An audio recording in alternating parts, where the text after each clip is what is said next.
Muy buenas noches, hermanos. Se estarán preguntando y estarán viendo el fondo y estarán notando la escena de donde estamos en esta noche, en este tiempo. Y es una gran bendición hacerlo desde la casa de todos nosotros cuando nos reunimos. En otro tiempo nos reuníamos de manera presencial. Y pensaba que durante todo este transcurrir de tiempo que hemos estado en nuestra casa, como que algunos de nosotros, al menos los que hemos estado detrás de una cámara, usted ha conocido parte de nuestra casa, lo que el video ha podido captar en nuestra casa, y usted se ha dado cuenta que en todo lugar siempre hay una escena. Y la escena es muy importante porque la escena nos determina y a veces cómo debe uno comportarse y cómo debe hacerlo, y cuál es la intención de que tú estás en ese lugar, en esa locación específicamente. En esta noche vamos a mirar una escena interesante de nuestro Señor Jesús. Y para ello, permítame invitarlos al Evangelio de Marcos en el capítulo 3, versos del 1 al 6. Evangelio de Marcos 3, verso del 1 al 6. Nuestro texto dice así: Otra vez entró Jesús en la sinagoga y allí había un hombre que tenía seca una mano. Y le acechaban para ver si en el día de reposo le sanaría, a fin de poder acusarle. Entonces dijo al hombre que tenía la mano seca: levántate, ponte en medio. Y le dijo: ¿es lícito en los días de reposo hacer bien o hacer mal, salvar la vida o quitarla? Pero ellos callaban. Entonces, mirándolos alrededor con enojo y entristecido con la dureza de sus corazones, dijo al hombre: extiende tu mano. Y él la extendió, y la mano le fue restaurada sana. Y salidos los fariseos, tomaron consejo con los herodianos contra él para destruirle. Padre bueno, Padre celestial, qué bendición, Señor, que vamos experimentando. Cada día, Señor, cuando abrimos nuestros ojos y nos damos cuenta que nuevas son cada mañana, algo que para nosotros es descubierto en el momento, cosa que para ti ya fue trazado, fue planificado. Y para ti nada es sorprendente, Señor, sino que cada cosa, cada evento, cada suceso en nuestras vidas, cada circunstancia, Señor, ocurre porque está según tu determinado consejo que va a ocurrir. Padre, nos acercamos a ti en este momento, en actitud de oración, Señor, en los méritos de tu Hijo amado, nuestro Salvador, al que predicamos, de quien hablamos, y el que mora en nosotros, Señor, a través de tu Santo Espíritu, al que al mismo tiempo, Señor, nos acercamos para pedir tu oportuno socorro, Señor, para hacer uso de tu palabra, de cosas tan sagradas, tan santas, Señor. Necesitamos conservarlo así, necesitamos preservarlo así, necesitamos predicarlo así, necesitamos aceptarlo así, necesitamos vivirlo así, con esa santidad, la que viene de ti, Señor, con esa reverencia, la que viene y la que es dirigida para ti, Señor. Padre, guíanos a todos en esta noche, especialmente a mí, Señor, en el uso de tu sagrada palabra.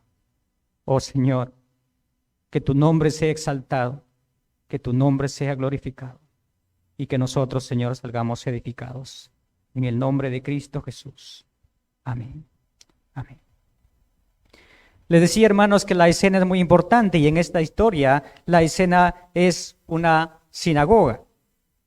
El Señor, como buen judío, tenía por costumbre cada día de reposo ir a una sinagoga. Nuestro texto entonces empieza diciendo: entró Jesús en la sinagoga. Y en esta escena hay varios, vamos a decirlo así, como actores que están no actuando en este caso, en esta realidad, no están haciendo una actuación, sino que están experimentando o expresando o exteriorizando su sentir, lo que ellos son, por la motivación, porque ellos van a este lugar, para qué van a este lugar. Y lo primero que vemos aquí es que hay una controversia. Siempre hay una controversia cuando el Señor Jesús hace algo, y siempre los líderes religiosos están como queriendo dar la contra en todo momento, en todo lugar. La sinagoga era un lugar de culto para los judíos. Ellos se iban a la sinagoga para escuchar la palabra, para enseñar, para tener una comunión con el Señor, para adorar a su Señor. Cuando miramos el Evangelio de Lucas en el capítulo 6, nos dice el pasaje paralelo, dice que aconteció también en otro día de reposo. Lucas ya nos da específicamente qué día es. Que él entró en la sinagoga y enseñaba. Y enseñaba. De manera que el Señor está en ese lugar para enseñar. Pero nos damos cuenta que sus adversarios, la motivación de la cual estaban en la sinagoga, no era para aprender, para ser enseñados, sino que ellos querían hacer algo con que encontrar alguna razón, algún argumento para poder acusarle. Y era de manera tan tenaz que decía, y le acechaban, dice Marcos, en el verso 2, para ver si en el día de reposo él hacía algo que para ellos, según su concepción, según su interpretación y según su tradición, era aprobado o desaprobado. Interesante porque Mateo también en el pasaje paralelo, en el capítulo 12, en el verso 11, dice, les hace esta pregunta. En el verso 11, él les dijo, ¿qué hombre habrá de vosotros que tenga una oveja? Y si ésta cayere en un hoyo en día de reposo, ¿no le echaré mano y no le levantare? Lo que Marcos y Lucas no nos narran, nos dice Mateo que cuál es este diálogo que hay entre ellos y qué ocurre con ellos. Interesante porque la actitud de ellos era, una vez más permítame hacerlo, no aprender, sino buscar argumentos para ello. Pero el Señor Jesús, como dice Lucas, Él conocía sus pensamientos, Él conocía lo que había en su corazón y Él lo llama al que está necesitado en este lugar. Otro actor que aparece en escena es alguien que está necesitado, alguien que está con sufrimiento físico, que tiene atrofiada la mano, que tiene la mano seca. Los dos están mirando a Él. El Señor Jesús está mirando a Él. Los fariseos y saduceos no, los fariseos y los escribas también están mirándolo a él, pero no lo miran con la misma intención. Pero el Señor Jesús entendiendo lo que hay en sus corazones, entendiendo lo que cavilan ellos en sus corazones, lo mira a ellos, mira al necesitado y le dice, verso 3, Marcos, entonces dijo al hombre que tenía la mano seca, levántate y ponte en medio. Levántate y ponte en medio. No quería hacerlo de manera aislada, sino que quería que el público lo viera. Él le levanta. Lucas nos va a decir que él tenía una mano, y para entenderlo un poco más, tal vez su necesidad de este necesitado, que estaba con la mano seca, dice que era su mano derecha. Lo que nos lleva a pensar que también su necesidad era mucho mayor. Porque por lo general, excepto algunas excepciones, la mano derecha es la que más útil es para el ser humano. De manera que este hombre no solo tenía una necesidad, sino que era un poquito más extrema su dificultad y la forma como él tenía que vivir en todo ello. Todo este pasaje y pensando en lo que vamos haciendo y la forma que en los próximos tiempos vamos a hacer en nuestra congregación, en nuestra iglesia. Me hacía de manera personal y te invito a que tú también reflexiones en esa manera. Estamos alegres que vamos a abrir nuestros cultos presenciales. Pero yo reflexionaba y decía, ahora, ¿cómo voy a ir yo a la iglesia? Este pasaje me ha ayudado muchísimo. ¿Cómo voy a ir yo a la iglesia? ¿Cuál va a ser mi actitud ahora al estar en la iglesia? ¿Será que simplemente me voy como el que está con la mano seca porque necesito recibir una sanidad? Y nada más que eso, porque mi aflicción es tan grande y solamente voy a ir por esa necesidad para que esa necesidad me sea satisfecha. ¿O será que tal vez no en el grado extremo que lo hacían los fariseos y los escribas? ¿Será que me voy ahora a cuestionar, a evaluar lo que dice el predicador? ¿Cuál es mi actitud? Y te invito a pensar, ¿cuál sería tu actitud de ahora en adelante para venir una vez más de manera presencial al culto congregacional presencial que sucederá en los próximos días? Así que es interesante evaluarnos entonces. Y tú sabes, hermano querido, cuál es tu condición y cuál es tu actitud ante la realidad de las cosas espirituales. Espero en la gracia del Señor. Espero en la gracia del Señor que nos evaluemos y cuando vengamos aquí a la iglesia no empezamos a cuestionar, no empecemos a hacer muchas cosas. No estoy diciendo que no debes quizás criticar alguna cosa, la crítica positiva es buena, pero que no sea eso tu prioridad, sino que vengas a edificarte en la gracia, en la palabra del Señor, a edificar tu vida espiritual y no seguir siendo lo que tal vez en otro tiempo podríamos haber sido. Las motivaciones para venir a una iglesia pueden ser diversas, especialmente los jóvenes quizás pensando. Tal vez estamos mirando, vamos no tanto por aprender de Dios, sino que porque hay alguien que me interesa y por esa razón puedo yo ir a la iglesia. Evalúa, hermano, si esa es tu motivación principal para venir a este local, a este lugar o a cualquier otro lugar. Evalúate y piénsalo. Esa no debe ser tu motivación principal. Tu motivación principal debe ser el venir a escuchar la voz de Dios en arrepentimiento genuino, a ser un hijo de Él, por su gracia derramada en su amor. Y de esa manera estarás caminando la mejor forma de la vida cristiana. No nos engañemos, hermanos. Por favor, yo te invito a reflexionar. Muchas veces yo en mi vida pasada podría decir, he caído en ese error. Hay formas tan drásticas que podríamos estar motivados de manera incorrecta. Y es bueno hacer un alto. Es como caminar y frenar y decir, ponte a pensar, sinceramente, ¿cuál es mi motivación?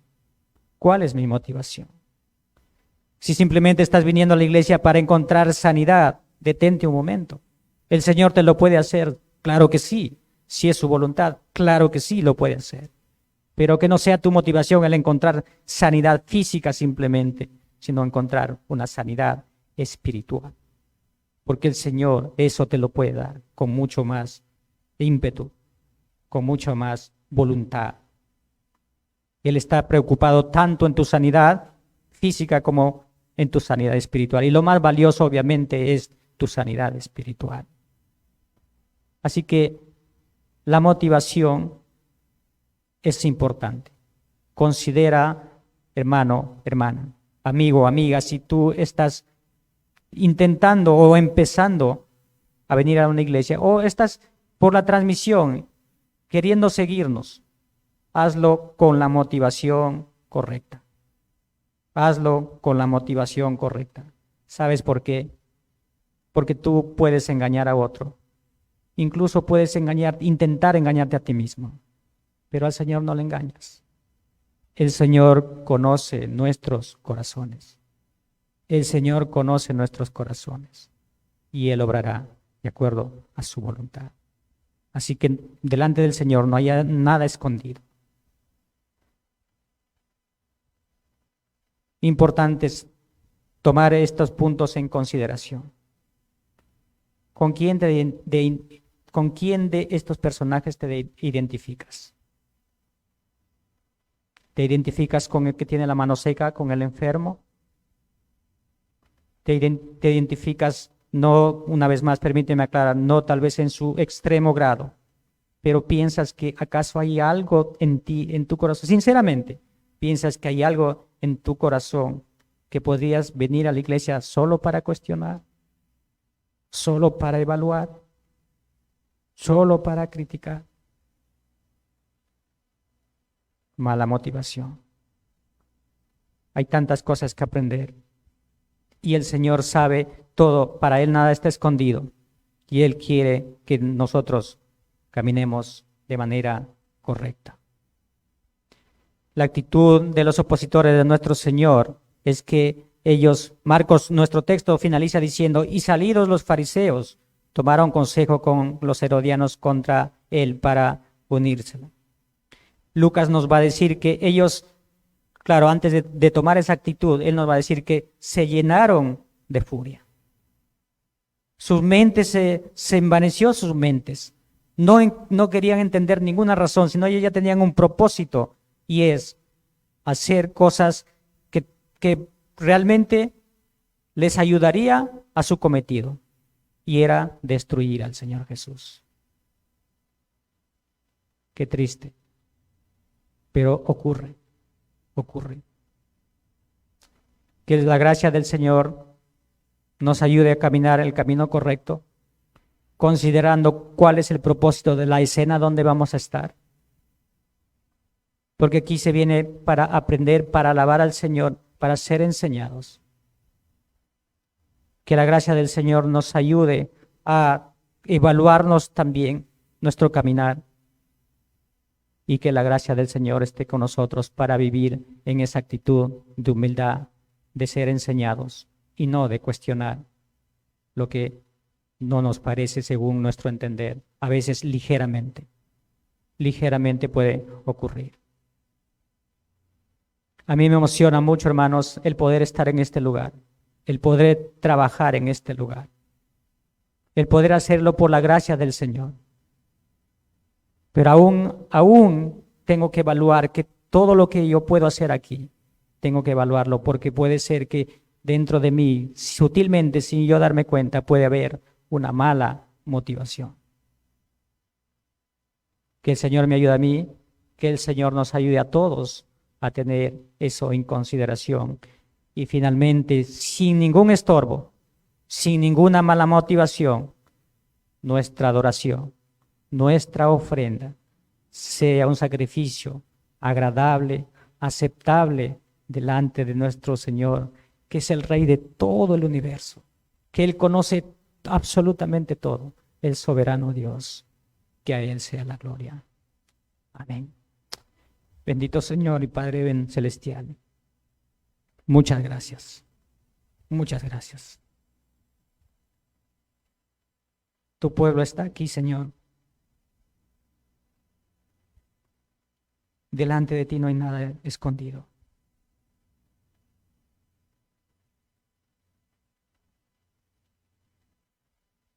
Señor, faltan palabras. Tú conoces nuestra vida y nuestra condición. Tú conoces nuestras luchas, Señor, con la que cada día nos enfrentamos. Gracias por estar con nosotros, Señor. Pero de manera muy especial que sea tu Santo Espíritu llevándonos a un lugar, Señor, de confrontarnos profundamente. Y que todo este aislamiento, todo este tiempo lejos de tu casa, Señor, haya sido tan útil para no tener la misma actitud de siempre. Bendito Señor, muchas gracias. Que la gloria, la honra y el honor sean para ti siempre, Padre. En el nombre de Cristo Jesús. Amén.